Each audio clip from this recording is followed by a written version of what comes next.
Chapter 19, The Christian Science Journal, A Memorable Coincidence and Historical Facts. We are glad to publish the following interesting letter and enclosures received from our leader. That legislatures and courts are thus declaring the liberties of Christian scientists is most gratifying to our people.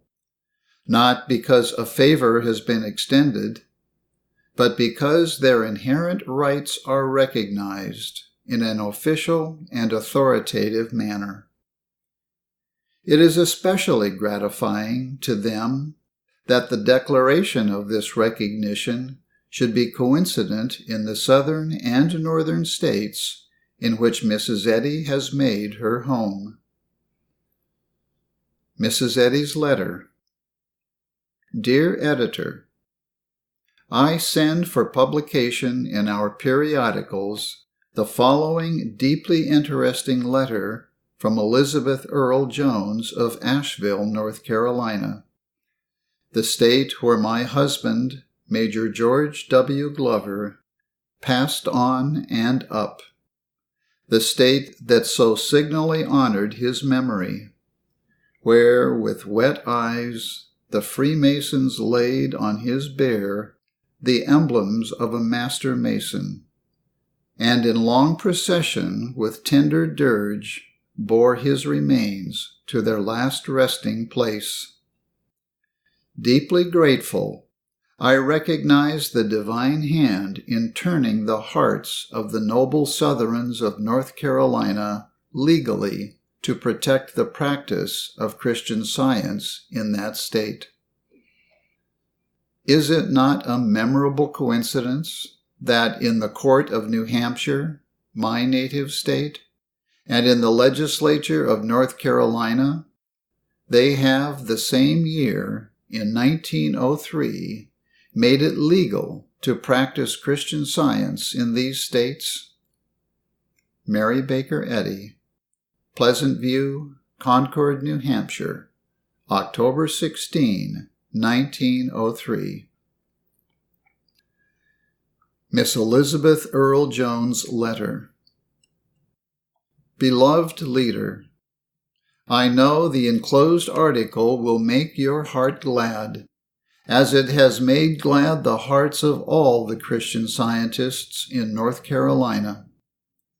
This is the result of the work done at last winter's term of our legislature, when a medical bill was proposed calculated to limit or stop the practice of Christian Science in our state.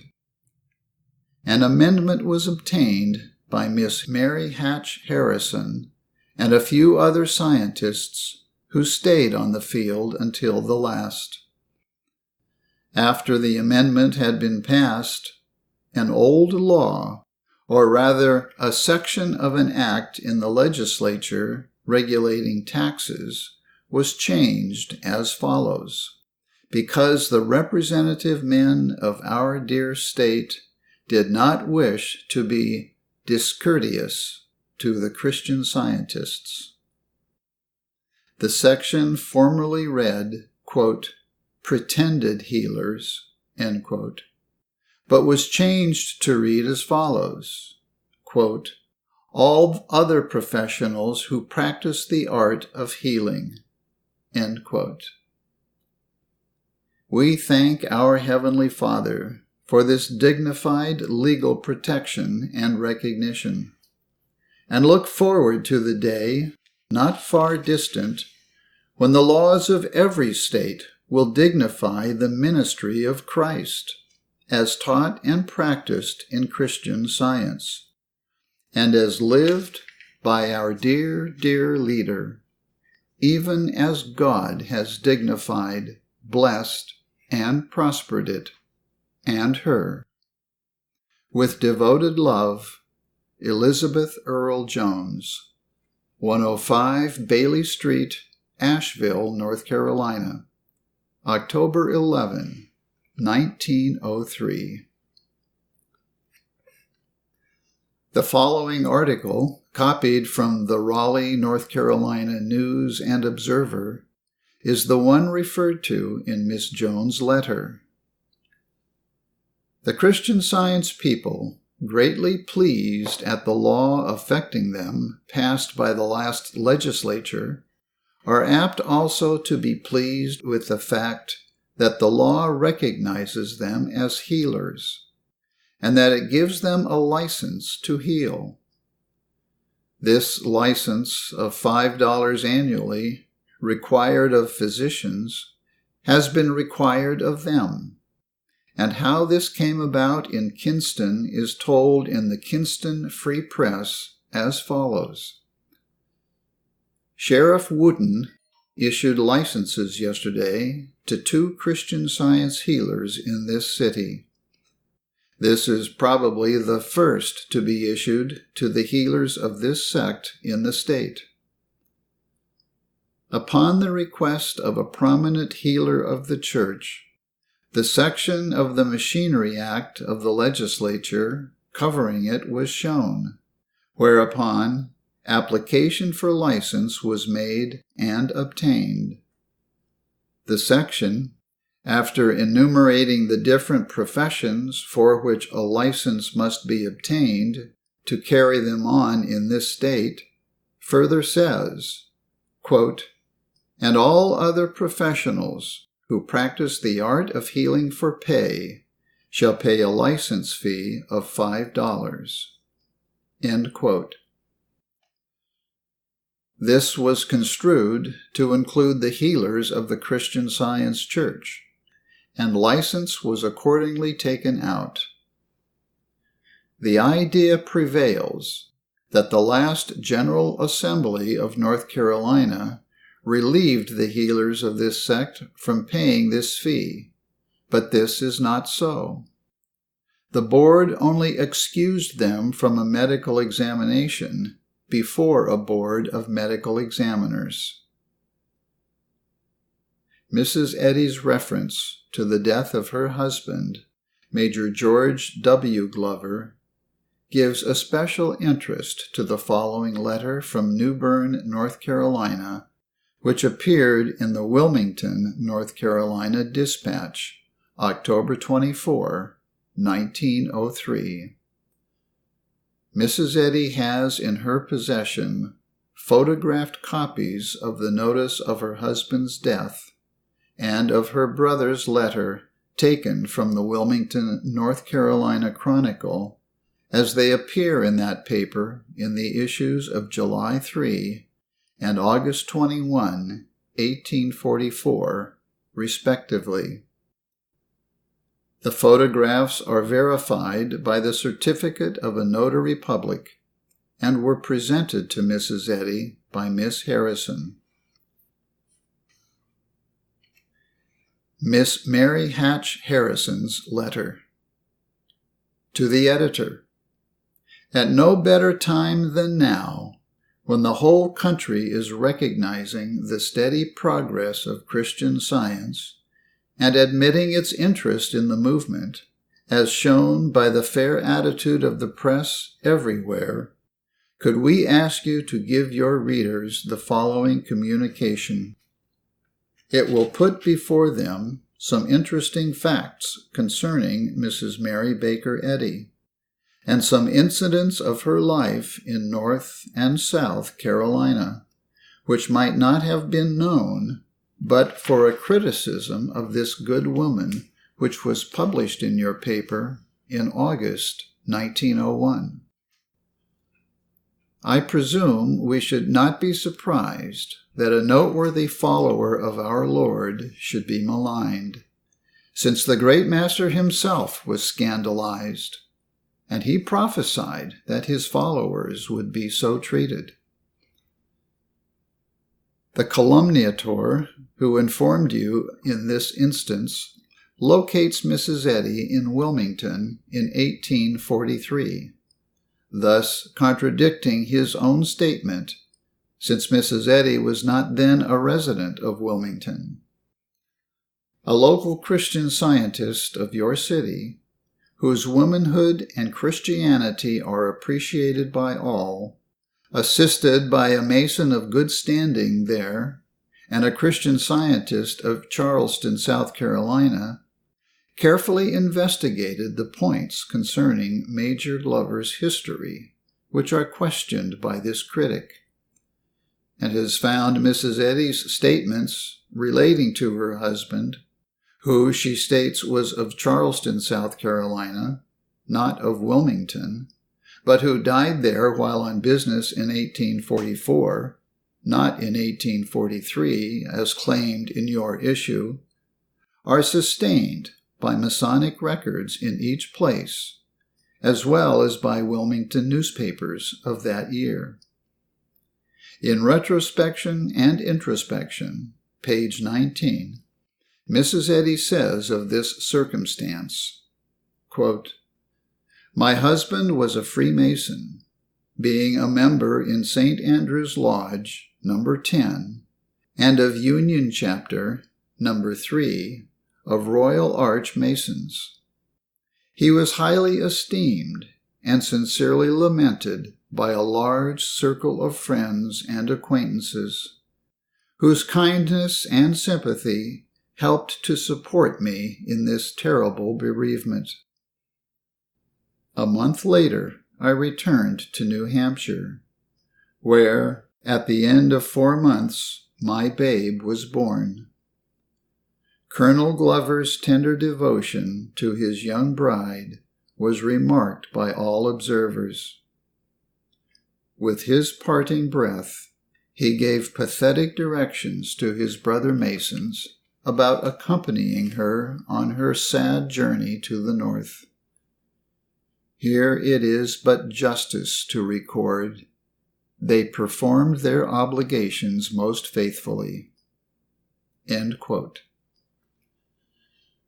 Such watchful solicitude as Mrs. Eddy received at the hands of Wilmington's best citizens, among whom she remembers the Reverend Mr. Repperton, a Baptist clergyman, and the governor of the state, who accompanied her to the train on her departure, indicates her irreproachable standing in your city at that time.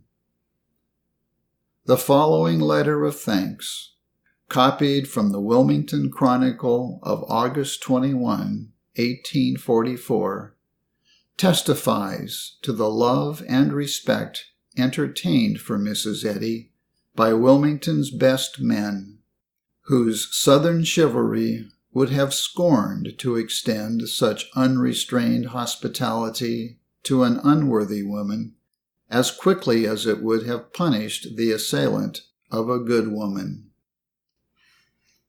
A card. Through the columns of your paper, will you permit me, in behalf of the relatives and friends of the late Major George W. Glover of Wilmington and his bereaved lady, to return our thanks and express the feeling of gratitude we owe and cherish towards those friends of the deceased who so kindly attended him during his last sickness, and who still extended their care and sympathy to the lone, feeble, and bereaved widow after his decease. Much has often been said of the high feeling of honor and the noble generosity of heart which characterized the people of the South. Yet, when we listen to Mrs. Glover, my sister, whilst recounting the kind attention paid to the deceased during his late illness, the sympathy extended to her after his death, and the assistance volunteered to restore her to her friends at a distance of more than 1,000 miles, the power of language would be but beggared by an attempt at expressing the feelings of a swelling bosom. The silent gush of grateful tears alone can tell the emotions of the thankful heart. Words are indeed but a meager tribute for so noble an effort in behalf of the unfortunate. Yet it is all we can award. Will our friends at Wilmington accept it as a tribute of grateful hearts? Many thanks are due Mr. Cook, who engaged to accompany her only to New York, but did not desert her or remit his kind attention until he saw her in the fond embrace of her friends. Your friend and obedient servant, signed George S. Baker, Sanbornton Bridge, New Hampshire, August 12, 1844. The paper containing this card is now in the Young Men's Christian Association at Wilmington. The facts regarding Major Glover's membership in St. Andrew's Lodge No. 10 were brought to light in a most interesting way. A Christian Scientist in Charleston was requested to look up the records of this lodge, as we had full confidence that it would corroborate Mrs. Eddy's claims. After frequent searchings and much interviewing with Masonic authorities, it was learned that the lodge was no longer in existence, and that during the Civil War, many Masonic records were transferred to Columbia, where they were burned. But on repeated search, a roll of papers recording the death of George Washington Glover in 1844 and giving best praises to his honorable record and Christian character was found. And said record, with the seal of the Grand Secretary, is now in the possession of the chairman of the Christian Science Publication Committee. In the records of St. John's Lodge, Wilmington, as found by one of your own citizens, a Mason, it is shown that on the 28th day of June, 1844, a special meeting was convened for the purpose of paying the last tribute of respect to Brother George W. Glover, who died on the night of the 27th. The minutes record this further proceeding. Quote, "A procession was formed, which moved to the residence of the deceased, and from thence to the Episcopal burying ground, where the body was interred with the usual ceremonies. The procession then returned to the lodge, which was closed in due form." End quote. It has never been claimed by Mrs. Eddy, nor by any Christian Scientists, that Major Glover's remains were carried north. The Wilmington Chronicle of July 3, 1844, records that this good man, then known as Major George W. Glover, died on Thursday night, the 27th of June. The Chronicle states, quote, "His end was calm and peaceful, and to those friends who attended him during his illness, he gave the repeated assurance of his willingness to die, and of his full reliance for salvation on the merits of a crucified Redeemer. His remains were interred with Masonic honors. He has left an amiable wife, to whom he had been united but the brief space of 6 months, to lament this irreparable loss." End quote. From the Chronicle, dated September 25, 1844, we copy the following, quote, "We are assured that reports of unusual sickness in Wilmington are in circulation." End quote. This periodical then forthwith strives to give the impression that the rumor is not true. It is reasonable to infer from newspaper reports of that date that some insidious disease was raging at that time. The allegation that copies of Mrs. Eddy's book, Retrospection and Introspection, are few, and that efforts are being made to buy them up, because she has contradicted herself, is without foundation. They are advertised in every weekly issue of the Christian Science Sentinel, and still contain the original account of her husband's demise at Wilmington. May it not be, since this critic places certain circumstances in 1843, which records show really existed in 1844, that the woman whom he had in mind is some other one? We can state Mrs. Eddy's teaching on the unreality of evil in no better terms than to quote her own words.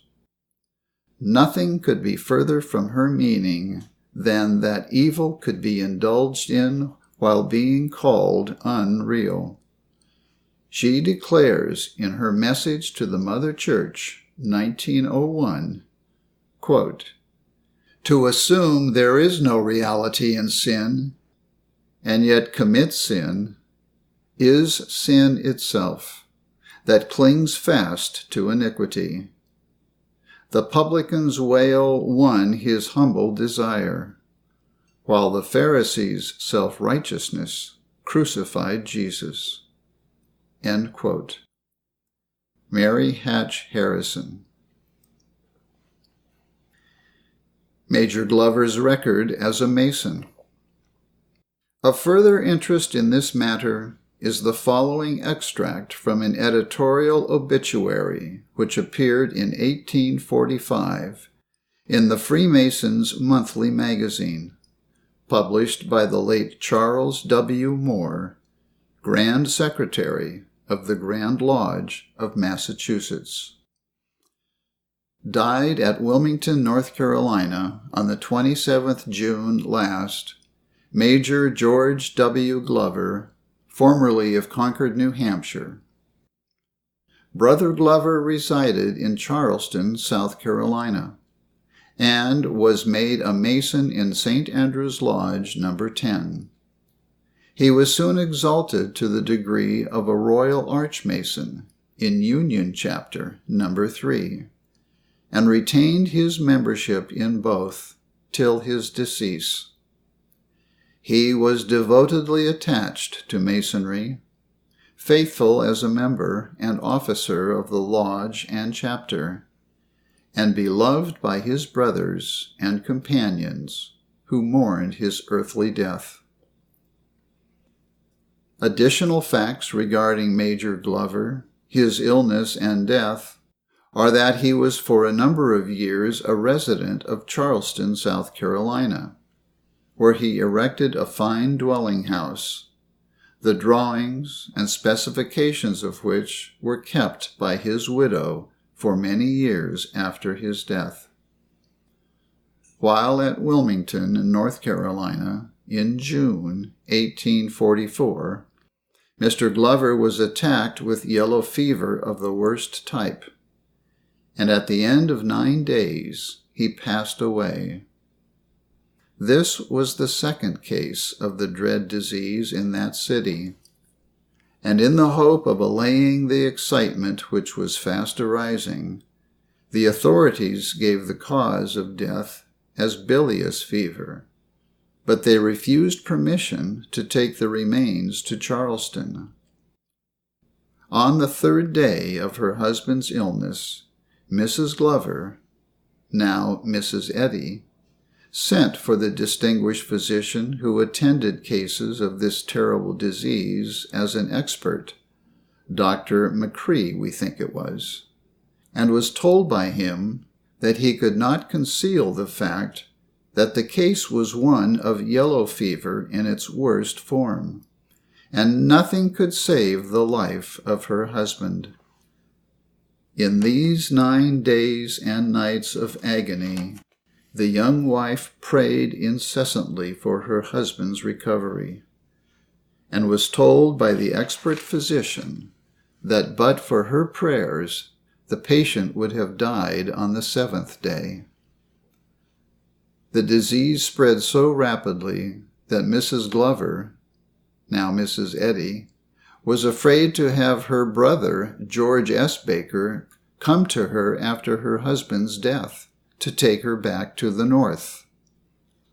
Although he desired to go to her assistance, she declined on this ground and entrusted herself to the care of her husband's Masonic brethren, who faithfully performed their obligation to her. She makes grateful acknowledgment of this in her book, Retrospection and Introspection. In this book, page 20, she also states, quote, "After returning to the paternal roof, I lost all my husband's property, except what money I had brought with me, and remained with my parents until after my mother's decease." End quote.